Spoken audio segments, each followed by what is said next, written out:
नमस्कार, राष्ट्रीय सागर में आपका स्वागत है। हमारे साथ लोहरदगा लोकसभा सीट से नवनिर्वाचित सांसद हैं सुखदेव भगत जी। इन्हीं से जानते हैं। पहले तो आपको जीत की बधाई। मैं पहले आपके माध्यम से तमाम अपने जितने वर्कर्स हैं, महागठबंधन के तमाम हमारे लीडर्स हैं, विशेषकर मैं अपने शीर्ष नेतृत्व का आभार प्रकट करता हूँ। उन्होंने मुझ पर विश्वास जताया और मैं उनके उम्मीदों पर खरा उतरा। आप अब लोहरदगा से सांसद हैं, जनता के लिए क्या प्राथमिकता है? नहीं, एक बात मैं ज़रूर कहना चाहूँगा कि प्राथमिकताएं मेरी नहीं होनी चाहिए, प्राथमिकताएं जनता की होनी चाहिए जिन्होंने वोट दिया है। मेरा एक प्रयास होगा कि समाज के अपने क्षेत्र के हर वर्गों से, एक स्टूडेंट्स हो, टीचर हो, महिलाओं हो, श्रमिक हो या जितने भी अलग अलग जो सोशल एक्टिविस्ट हो, सबसे मैं विचार के बाद जो मंथन होगा, जो प्रायोरिटी फिक्स होगी, वो जनता की प्राथमिकताएं होंगी।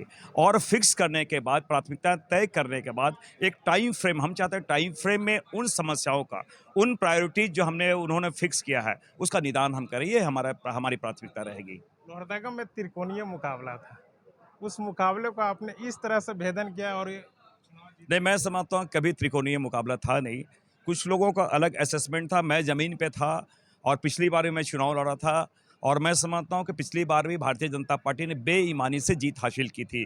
सर्वर डाउन हो गया उसके बाद जिस प्रकार हुआ, तो इस बार मैं बहुत ही जिस प्रकार इंस्ट्रक्शंस भी मिले थे और दो चीज़ें मैं खास तो मैंने बहुत ही माइक्रो और मैक्रो लेवल पे उन चीज़ों पे मैंने ध्यान दिया, मैंने काम किया और सबसे बड़ी बात हमारे वर्कर्स ने उनकी प्रतिबद्धता, उनका कमिटमेंट लेवल और उनका वो जो डेडिकेशन जो था, वो बहुत ही उम्दा दर्जे का था और जिसके कारण ये सुखद परिणाम देखने को मिला।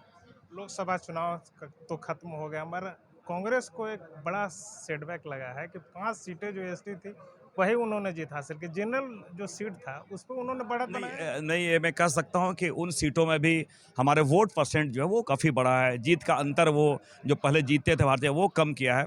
तो अभी हमारे आपने देखा होगा मीर साहब ने, हमारे अध्यक्ष जी, ये सारे प्रभारी और अध्यक्ष जी ने एक कमेटी बनाने के बातें उन चीज़ों में बहुत ही माइन्यूटली जिसे कहा जाए, वो समीक्षा करेंगे और देखेंगे कहाँ हम कमी कर सकते हैं। जो रिस्पॉन्सिबल थे उन्होंने अपनी ड्यूटी निभाई या नहीं निभाई, वो सारी चीज़ें आफ्टर समीक्षा मैं समझता हूँ उनका एक हम ये प्रयास करके बेहतर करें हम। आगामी विधानसभा का चुनाव है, इस पे आप क्या कहें? विधानसभा के चुनाव भी हमारी सरकार बनेगी। मुझे याद है 2019 में 56 सीटों में भारतीय जनता पार्टी ने लीड ली थी। आज भी कमोबेश वही है और ये मैं कह सकता हूँ कि उसके बावजूद जो चुनाव का जो परिणाम होगा लोकसभा विधानसभा का, वो हमारे पक्ष में और गठबंधन के पक्ष में होगा।